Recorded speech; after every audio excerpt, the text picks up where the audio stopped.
శ్రీమాత్రే నమః. మిత్రులందరికీ శుభోదయం.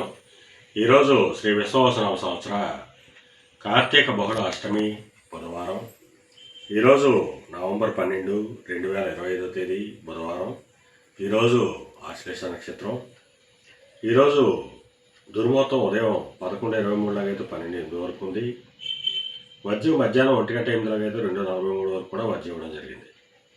ఈరోజు పంచాంగ రీత్యా ఈ రకమైనటువంటి ఫలితాలు గోచరిస్తున్నాయి.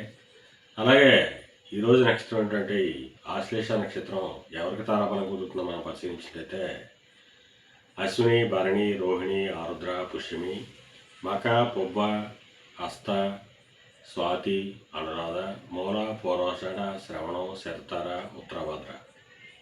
ఈ నక్షత్రంలో జన్మించిన మన మిత్రులందరికీ కూడా ఈరోజు నక్షత్రం ఎటువంటి ఆశ్లేష అనుకూలంగా ఉంటుంది. అందువల్ల ఇప్పుడు ఎక్కువ నక్షత్ర జాతకులందరికీ ఈరోజు శుభకరంగా ఉండే అవకాశం ఉంది. అలాగే ఈరోజు రాశిఫలం మనం పరిశీలించినట్లయితే మేషరాశిలో జన్మించిన వాళ్ళకి ఆకస్మిక ప్రయాణాలు చేయాల్సిన అవసరం ఉంటుంది. వృషభ రాశిలో జన్మించిన వాళ్ళకి పరాక్రమంతో ఆదాయాలు ఏర్పడతాయి.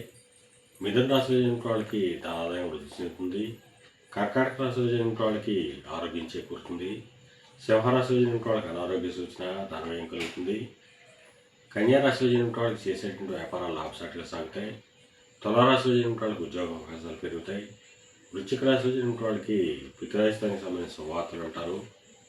ధనురాశిలో జన్మించిన వాళ్ళకి అనారోగ్య సూచన, ధనవ్యయం కలుగుతుంది. మకర రాశిలో జన్మించిన వాళ్ళకి కళత్రపూర్వక ధనలాభం కలుగుతుంది. కుంభరాశిలో జన్మించిన వాళ్ళకి శత్రుభయం కలుగుతుంది. మేన రాశిలో జన్మించిన వాళ్ళకి సంతానానికి సంబంధించిన శుభవార్తలు ఉంటారు. ఈరోజు ద్వాదశ రాశి యొక్క ఫలితాలు ఈ రకంగా తెలియడం జరిగింది.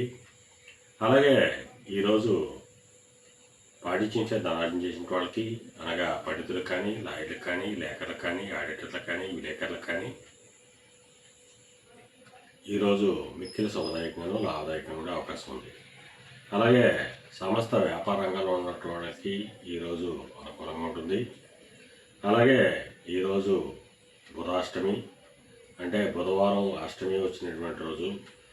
ఈరోజు ఆ కాలభైరవుని ఆరాధించినట్టయితే శత్రుజయం కలుగుతుందని, కోర్టు గొడవలు వీటిలో విజయం సాధిస్తారని మనకు తెలియడం జరుగుతుంది. అలాగే మళ్ళా రేపు శుభోదయ కార్యక్రమంలో మరిన్ని విషయాలు తెలుసుకుందాం. అంతవరకు మన మిత్రులందరికీ మరొకసారి శుభోదయం. ఇట్లు మీ పెద్దబాబు సిద్ధాంతి, కోలల మాట్లాడు.